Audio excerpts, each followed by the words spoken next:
dobry wszystkim. Dzisiaj postanowiliśmy, że zabierzemy Was na wieżę. Dokładnie. Wczoraj w sumie wymyśliliśmy plan, że chcemy iść na dwie wieże i porównać widok z Petronas Towers i z wieży Kuala Lumpur. Niestety na ostatnią chwilę nie ma biletów do Petronas, najbliższe dopiero w lutym, także za parę dni. Także nie uda nam się tego zrobić, natomiast postaramy się wejść na Kuala Lumpur Tower. Ja tylko dodam, że na tą wieżę też nie mamy biletów, ale liczymy na to, że na przypale albo wcale. I jeżeli chodzi o samą wieżę, wieża jest naprawdę imponująca. Jest to 7. najwyższa wieża na świecie. Ma 421 metrów wysokości, więc naprawdę chcemy tam jechać. Ja już tam byłem, było mega fajnie. Gabi jeszcze nie była, więc będzie przeżywała to razem z Wami. Dokładnie, będzie mój pierwszy raz. Natomiast wieża z poziomu naszego basenu wygląda zacnie. Tylko dodam, że dzisiaj lekko pochmurnie, ale niech to Was nie zwiedzie. Dzisiaj jest najgorętszy dzień, od kiedy jesteśmy w Malezji. Także nie dość, że idziemy pod górę, bo wieża jest na takim wzniesieniu. Nie dość, że idziemy po schodach, to jeszcze mamy 33 stopnie nieoficjalnie i taki humid, że takiego to jeszcze tu nie było. Także Gabi sobie daje radę świetnie, Mikołaj trochę gorzej, ale działamy. No i dotarli. Tak naprawdę to jeszcze nie, bo jeszcze trzeba przejść przez cały parking i dojść do wejścia. To nam jeszcze zajmie trochę czasu. Trochę potu jeszcze wylejemy. Jako że nie da się lepiej mówić niż jak się idzie po schodach. Wiecie, ćwiczymy, żeby iść w Himalaje, więc oddech trzeba sobie jakoś trenować. No to muszę Wam powiedzieć, że wieża ma, tak jak mówiłem wcześniej, 421 metrów. Była budowana przez 4 lata. Od 1992 roku do 1996, wtedy została otworzona. No i jeszcze co jest takiego, jest jak się zmachałem, jeszcze co jest takiego naprawdę wyjątkowego w niej, to, że jest na 54 metry wbita w ziemię, więc te fundamenty są naprawdę ogromne. A jak już złapałem oddech po tych schodach, to jeszcze ostatnia rzecz, którą miałem powiedzieć, wieża waży 100 000 ton. Niezły grubasek. Tylko dodam, że to pierwsze ruchome schody na naszej trasie, ale ten ogromny wiatrak ratuje nam życie. Tutaj macie ceny. Ceny oczywiście różnią się w zależności od tego, czy jesteście Malezyjczykami, czy nie. Możecie wybrać sobie albo Skydeck plus Skybox, albo przez Observation Deck. Możecie też wyjść na zewnątrz. To oczywiście kosztuje dużo więcej. No i cóż, my chyba pójdziemy na Observation Deck, bo na Skybox czeka się ponad godzinę. Dobra, decyzja zapadła, że zwiedzamy Observation Deck i zobaczymy, co będzie dalej. Na razie jest bardzo długa kolejka na te pozostałe atrakcje. 60 za osobę, 120 za 2 osoby, czyli jakieś troszkę poniżej 100 zł za nas oboje. A tak wyglądają dokładnie te atrakcje, czyli Observation Deck macie tam poniżej, a Skydeck i Skybox znajdują się troszeczkę wyżej na takim, wydaje mi się, ostatnim piętrze tej wieży. Tak wygląda wejście tutaj, także możecie sobie coś zjeść, możecie sobie coś pooglądać. Jest tutaj naprawdę troszeczkę atrakcji, ale tak naprawdę nam zależy na tym, żeby dostać się tam. Gabrielę trzepią jak zwykle, ja się wcale nie dziwię, ona zawsze ma podejrzane rzeczy przy sobie. Proszę tutaj skanować.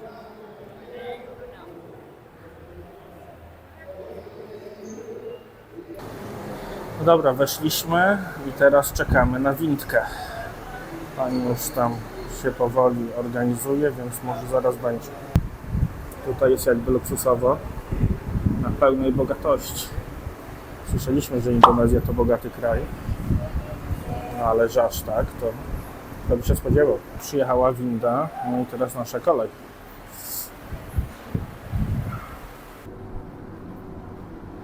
Zaraz zamiast w piętrach to w metrach podają, gdzie jesteśmy. Także zaraz wjedziemy na 200.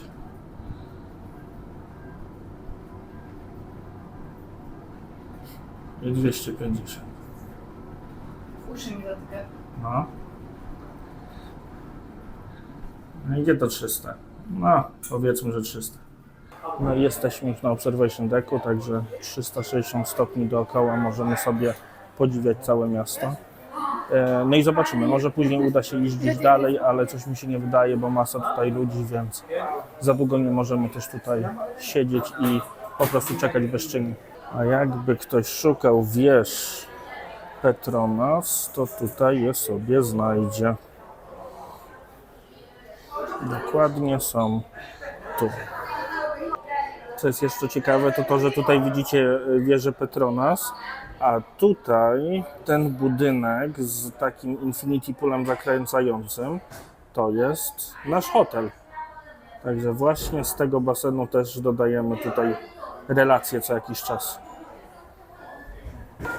A teraz chciałam Wam coś pokazać, czegoś się tutaj dowiedziałam. Czy wiecie, jak wygląda rezydencja króla Malezji? Ja nie wiedziałam, chodźcie. Tutaj zupełnie za darmo można sobie popatrzeć przez lornetkę, która przybliża na rezydencję, którym tam widać takie żółte kopuły z lewej strony. Ta rezydencja króla nazywa się Istaya Negara. No a tutaj jeszcze możecie też zobaczyć Merdekę, czyli ten Merdeka Square, gdzie byliśmy. Robiliśmy stamtąd odcinek, czyli to takie miejsce, gdzie ta flaga po raz pierwszy została zdjęta brytyjska i zawieszona malezyjska. Naprawdę bardzo fajny widok jest z wieży. Warto tu wpaść. To nie jest jakieś przesadnie drogie, bo kosztuje 50 zł, a nie $50, a widok jest na 360 stopni miasta, więc wszystko tu zobaczycie. No i zobaczmy sobie najnowszy nabytek, czyli Merdekę 118, drugi najwyższy budynek na świecie, który naprawdę tak się wyróżnia na tle tego i miasta, i w ogóle kraju, i całego horyzontu. Robi niesamowite wrażenie. Jego też pokazywaliśmy z bliska w innym odcinku, więc możecie sobie zajrzeć. Wieże Petronas są jednymi z najpiękniejszych na świecie i ja mocno walczę z przekonaniem, że to moje ulubione budynki na świecie. Widzę, że Gabi też się podobają, ale na co tam, Gabi, jeszcze patrzysz? Tak, mnie się wieże bardzo podobają, natomiast ja sprawdzam, ile osób jest u nas na basenie w hotelu i stwierdzam, że niewiele i być może powinniśmy się tam znaleźć. A poza tym dowiedziałam się, że tam, gdzie jest ta fontanna, z lewej strony jest taki zielony budynek, który się nazywa Istana Budaya i to jest główne miejsce wszelkiego rodzaju koncertów, teatrów, oper, przedstawień tutaj w Kuala Lumpur i pomieści ponad 1200 osób.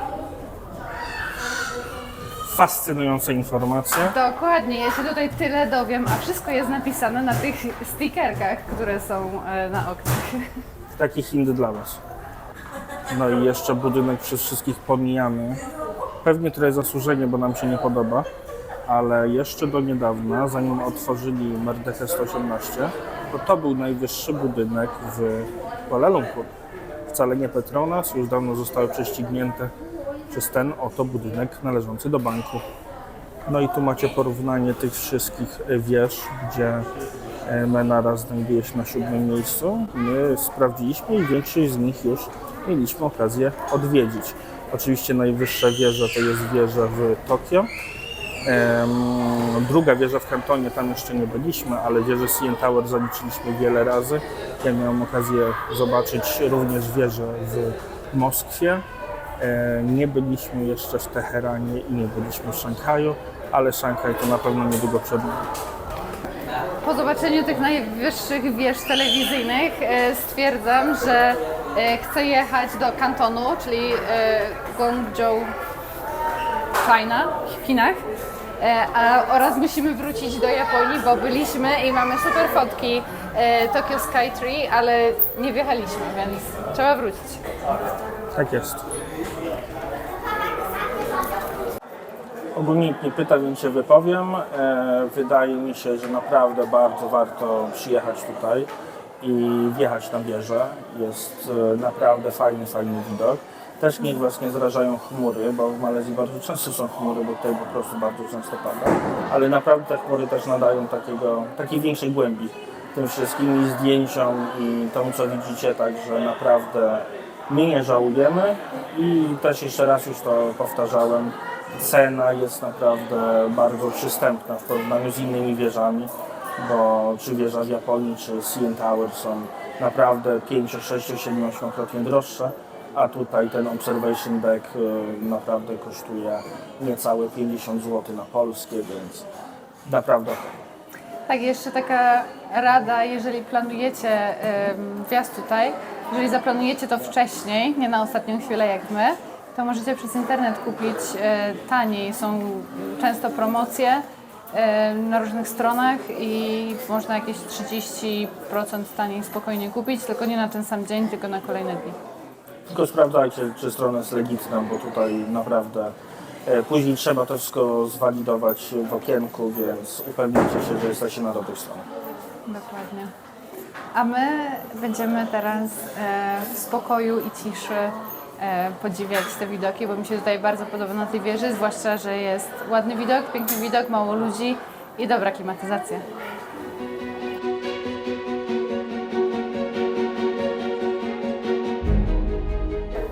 No dobra, i tym widokiem na Petronas Towers, które są między nami, żegnamy się z Wami i widzimy się w następnym miejscu. Dobra?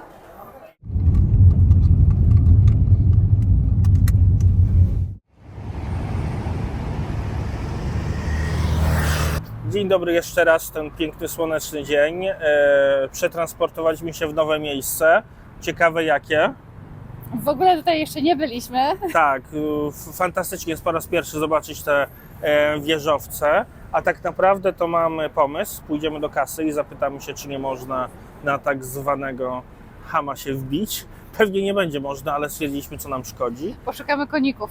Tak, szukamy koników, a gdyby się okazało, że nie można, no to opowiemy Wam trochę o tych budynkach, bo wczoraj zamiast spać postanowiłem obejrzeć sobie film na YouTubie dokumentalny na temat tych wieżowców. Ja już kiedyś go oglądałem, on jest naprawdę fascynujący, więc na pewno go Wam polecimy, ale tak to dodatkowo damy Wam takie najważniejsze informacje odnośnie wież, odnośnie historii, odnośnie budowy i odnośnie tego, czym są teraz.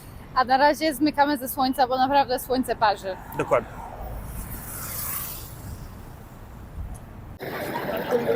Jakby ktoś pytał, to pod tym budynkiem jest najlepsze miejsce na robienie zdjęć. Jak ktoś lubi je zrobić bliżej, to tutaj podejdźcie, bo nie widać tych wszystkich ludzi, co tam są. Stąd naprawdę bardzo fajnie robi się zdjęcia na całe Petronas. Wcale nie trzeba robić tam 0,5, na jedynce w zupełności wystarczy.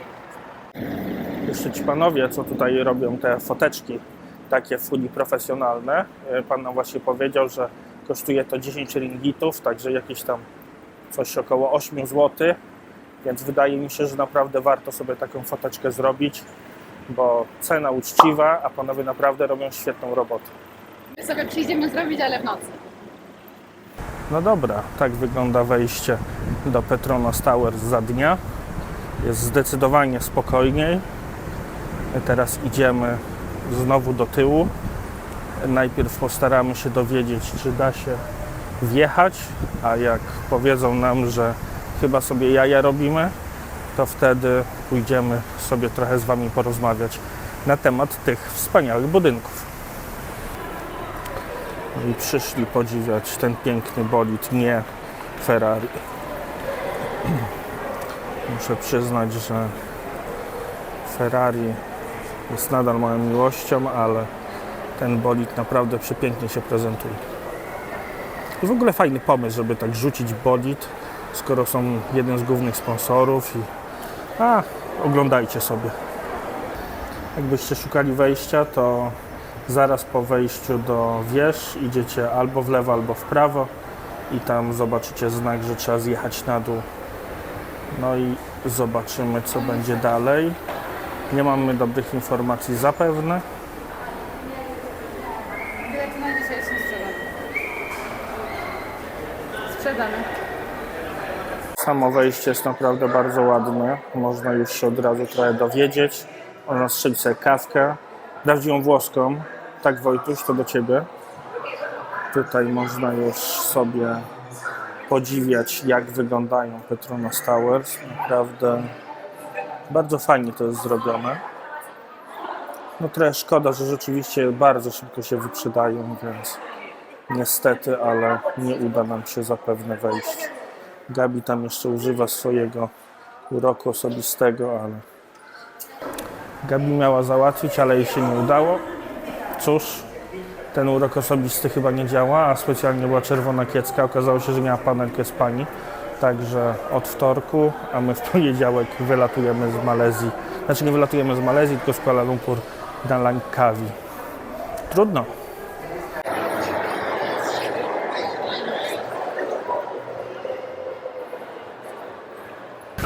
Dobra, wyszliśmy teraz sobie do parku za wieżami. Postaramy się znaleźć jakieś ciche miejsce. To jest w ogóle bardzo fajne miejsce, żeby sobie przyjść na spacer, także mega polecamy. Panoramka jest super, trochę zieleni, trochę cienia i też od tej wody taki lekki chłodek leci, więc wpadajcie, jak tu jesteście.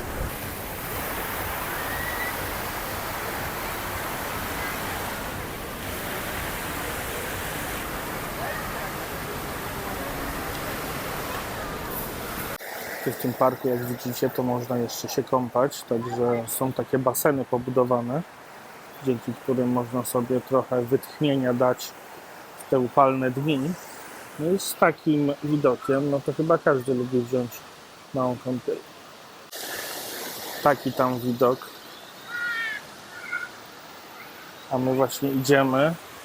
Gabrielka się kąpie, przynajmniej moczy nogi. Ja oczywiście założyłem buty, więc muszę cierpieć, ale cóż, jak się nie ma w głowie, to później ma się gorące stopy. Mega fajne miejsce, naprawdę. Najlepszy jest ten widok. Jesteśmy właśnie po drugiej stronie Petronas Towers. Według mnie jednego z najpiękniejszych budynków, ale nie o tym będziemy dzisiaj rozmawiać, bo sam muszę to przerobić w swojej głowie. Czy one są fajne, czy nie fajne. One na pewno są bardzo interesujące. I ich bryła, ich wygląd jest interesujący, ale to, co jest również interesujące, to ich historia. Ta historia jest naprawdę bardzo intrygująca i bardzo długa. Same wieże miały już problemy przy projektowaniu. Architekt nie do końca wiedział, jak przedstawić wizję tak, żeby była wystarczająco malezyjska, a władze lokalne bardzo na to naciskały.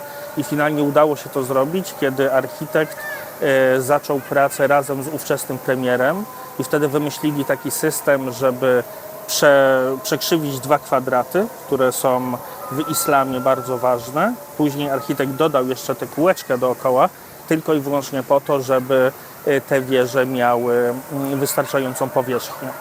Jeżeli chodzi o samą budowę, miała ona trwać 6 lat i było to bardzo restrykcyjne, ponieważ według wyliczeń powinna trwać 8, ale nie było na to funduszy. Każdy tydzień spóźnienia kosztował $5 milionów, więc ludzie pracowali tutaj po 7 dni w tygodniu, 24 godziny na dobę i finalnie udało się w te 6 lat obie wieże ukończyć w terminie. Również na etapie budowy natrafiono na liczne problemy. Tym takim najsłynniejszym problemem było to, że zaraz po zaakceptowaniu projektu i rozpoczęciu prac okazało się, że ziemia, na której miały powstać wieże, nie nadaje się do tego i jest jeszcze różna, więc finalnie przeniesiono kilkanaście metrów oba budynki, ustawiono je na miękkim podłożu i stworzono najdłuższe, najgłębsze, największe fundamenty świata. Wbito kilkaset takich 120-metrowych pali betonowych w ziemię, tak żeby dotknęły skały i właśnie na tym wylano beton, na którym stoją obie wieże. I na koniec trochę informacji liczbowych. Obie wieże mają po 88 pięter, mają 452 metry. Od 1998 do 2004 roku były najwyższymi budynkami na świecie. Wyprzedził je dopiero Tajpej 101, zbudowany na Tajwanie. Budynki kosztowały 1,6 miliarda dolarów i na co dzień pracuje w nich 10 tysięcy osób. No dobra, to by było na tyle. Lekcja historii i architektury z Mikołajem dobiegła końca. Mam nadzieję, że się podobało. Obiecuję, że będzie więcej. Ale teraz zrobiło się bardzo gorąco, niebo zrobiło się bezchmurne. My oczywiście nie narzekamy, ale trochę nam zbyt ciepło. No i zrobiliśmy się też głodni, także teraz następny kierunek. Trzeba uderzyć w jakieś żarło. Restauracja, dokładnie. Ja chciałam tylko dodać, że my jesteśmy w trakcie pory deszczowej. Tutaj między grudniem a lutym podobno najbardziej pada, są najgęstsze deszcze we wschodniej części Malezji. No, pada codziennie praktycznie, ale jest tak gorąco i tak parno, że nie da się wytrzymać. Ale nie ma żadnego problemu, żeby w tych datach tu przyjechać. Te deszcze to nie są deszcze, że pada cały dzień. Tutaj pada godzinkę, może dwie. Dzisiaj jeszcze nie padało, więc trzymamy kciuki, ale rzeczywiście według prognozy pogody każdego dnia jest szansa na jakieś opady. Dokładnie, a sezon tutaj najlepszy trwa podobno od czerwca do września. Tyle tipów ode mnie. I te niesamowite drzewa wszędzie tutaj rosną. Naprawdę to jest coś, co wyróżnia Azję mocno. Bardzo podobne są w Kambodży. Tam też pewnie będziemy, to Wam pokażemy. Albo może widzieliście nasze stare filmy, to już to tam jest. Ale naprawdę drzewa w Polsce takich nie zobaczycie.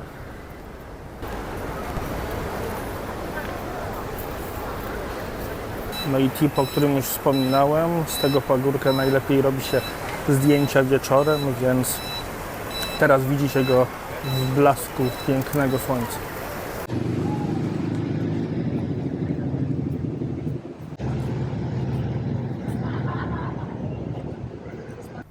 Dzięki wielkie, że oglądaliście ten odcinek do końca. Jeżeli Wam się podobał, zostawcie nam suba.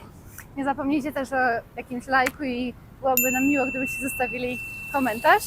Również zapraszamy Was do oglądania naszych innych filmików. A my tymczasem zmierzamy już do hotelu. No i cóż, widzimy się w następnym filmie. Dzięki wielkie jeszcze raz, trzymajcie się, Pa, pa. cześć.